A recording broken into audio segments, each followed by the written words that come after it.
Hello' everyone, ব'লক আজিৰ দিনটোৰ মাজলৈ যাওঁ। এয়া লৈছোঁ গেছটো জ্বলাই কিবা এটা বনাওঁ, আপোনালোকৰ লগতো শ্বেয়াৰ কৰোঁ।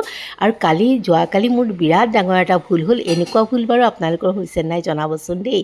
এয়া মই পেনখনতে অকণমান দিছোঁ মিঠাতেল, আৰু তাতে অকণমান মই নহৰু খুন্দি পেলাই ব্যৱহাৰ কৰিম। পিঁয়াজ চিয়াজ একো ব্যৱহাৰ নকৰোঁ। অকণমান মই ঢেকীয়া ভাজি চিম্পুলভাৱে বনাব খুজিছোঁ। আৰু মোৰ মনটো একেবাৰে যোৱাকালি যি ডাঙৰ ভুলটো হ'ল, মনটো আজি ৰাতিপুৱাৰ পৰা বিৰাটেই বেয়া লাগি আছে। যোৱাকালি এওঁ লৈছিলে আৰি মাছ। এয়া মই ঢেকীয়াখিনি বহাই দিছোঁ দেই। ইয়াত একো নাই, নিমখ হালধি অকণমান দিম আৰু ঢাকি থৈ দিম। আৰি মাছ লৈছিলে, মই যোৱাকালি বনালোঁ আৰু বাকী দুবাৰ খাব জোখাই মানে দুসাজৰ জোখাৰে আছিলে। মই এটা কণ্টেইনাৰত ভৰাই থৈ দিছিলোঁ। এয়া হাতখনত যোৱাকালি আৰি মাছ ভাজোঁতে পুৰিলে, তাকো অকণ দেখাই দিছোঁ। আৰু এইফালে মই ডালিম অলপ গুচাই কণ্টেইনাৰত ভৰাই থ'ম দেই।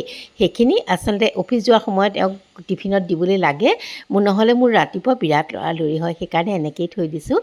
আৰু মানে মাছখিনি মই কণ্টেইনাৰত ভৰাই পাকঘৰলৈ থৈ দিলোঁ। এয়া ফ্ৰিজত ভৰাবলৈ নহ'ল। ৰাতি কোনোবাই কৈছে যে গোন্ধাইছে কিবা এটা বৰ বেয়াকৈ, কিন্তু মই মন নকৰিলোঁ। ৰাতিপুৱা মই দেখিছোঁ ইমান বেয়া গোন্ধাইছে, কি গোন্ধাইছে দেখোঁ যে কণ্টেইনাৰটো বাহিৰতে থাকি গ'ল। মাছখিনি একদম বেয়া হৈ গ'ল। আৰু ইমান দামৰ মাছ চাওকচোন, আৰি মাছখিনি ইমান ধুনীয়া আছিলে, গোটেইখিনি পেলাই দিবলগীয়া হ'ল। মনটো সেইকাৰণে বিৰাটেই বেয়া আজি। আৰু ঢেকীয়াখিনি হোৱাৰ পাছত এইফালে লৈছোঁ মই কণী আৰু আলু। তাতে মই পিঁয়াজ আৰু অকণমান জলকীয়া কুটি দিছোঁ। আৰু অকণমান ইয়াতে মই মিঠাতেল আৰু নিমখ ব্যৱহাৰ কৰিম। এইখিনি এটা পিটিকা বনাম। ইমানবোৰ মাছ পেলাই দিছোঁ আজি, সেইকাৰণে কণী বিলাহী পিটিকাকৈ কণী আৰু আলুৰ পিটিকাকৈ খাওঁ বুলি ভাবিছোঁ। সেয়া আৰু এটা কণী দি দিছোঁ, কম হোৱা যেন লগাত। আৰু আজি যাহঁত নাই, তাহাঁতৰ আজি নিমন্ত্ৰণ আছে, অকল দেওৰটো আৰু মই, মা আছে ঘৰত, ইমানেই। আৰু ব'লক আৰু কি কৰোঁ অকণমান দেখাই দিওঁ। আৰু ভাবিছোঁ ভিডিঅ'টো চাই আপোনালোকে মৰম দিব। Hello' everyone, welcome back to my another blog. আজি হৈছে সোমবাৰ আৰু এতিয়া বাজি গৈছে আবেলি 5টা। এয়া মই আম এটা লৈছোঁ। ব'লকচোন বনাওঁ, কি বনাওঁ অকণমান দেখাই দিওঁ, আপোনালোকৰ লগতো শ্বেয়াৰ কৰোঁ। এতিয়া যিহেতু আমৰ ছিজন, আমেৰে বিভিন্ন ধৰণৰ বস্তু বনাব পাৰি, হয়নে নহয়? আৰু এইকেইদিন দেখিও আছোঁ ইমান মানুহে বস্তু কিবাকিবি বনাই আছে, বনাবলৈও মন যায়। মই সেইকাৰণে এটা আম লৈছোঁ আৰু 3 চামুচ চেনি লৈছোঁ। আমত যিহেতু মিঠা আছেই, গতিকে কমাই দিছোঁ দেই। এইটো মোৰ পেষ্ট ৰেডি হৈ গ'ল, একদম স্মুথ। দিছোঁ ইয়াতে ৰিফাইন আধা কাপ, গাখীৰ, কণী ব্যৱহাৰ নকৰোঁ। গাখীৰ লাগিলে মই দি থাকিম। ভালকৈ ঘুটি ল'ম। একাপ লৈছোঁ মই আটা। আৰু গমটো পাইছে, এটা মেংগ' কেক বনাবলৈ লৈছোঁ। আৰু ইয়াত মানে যিটো বেটাৰ বনাম সেইটো অকণমান অন্য কেকতকৈ অকণমান ডাঠ হৈ থাকিব লাগে, নহ'লে জেমেৰা পৰি যায়, পিছত ফুলিলেও কমি আহে। সেইকাৰণে অকণমান ডাঠকৈ ল'ব লাগে। আৰু চুজি দিলেতো বেছিয়ে ভাল হয়।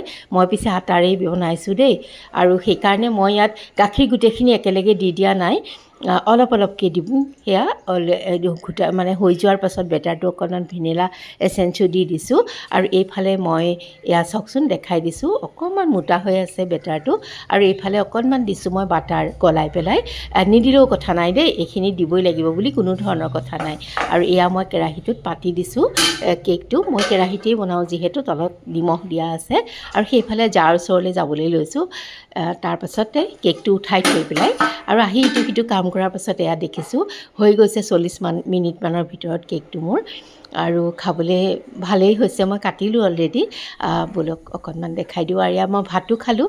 কেকটো ঠাণ্ডা হয় মানে, ভাতত কি কি আছেতো আপোনালোকে গম পাইছেই। ৰাতিপুৱাৰো ভাজি এখন আছিলে, এনেকৈয়ে লৈ লৈছোঁ ভাত সাজ খাবলৈ।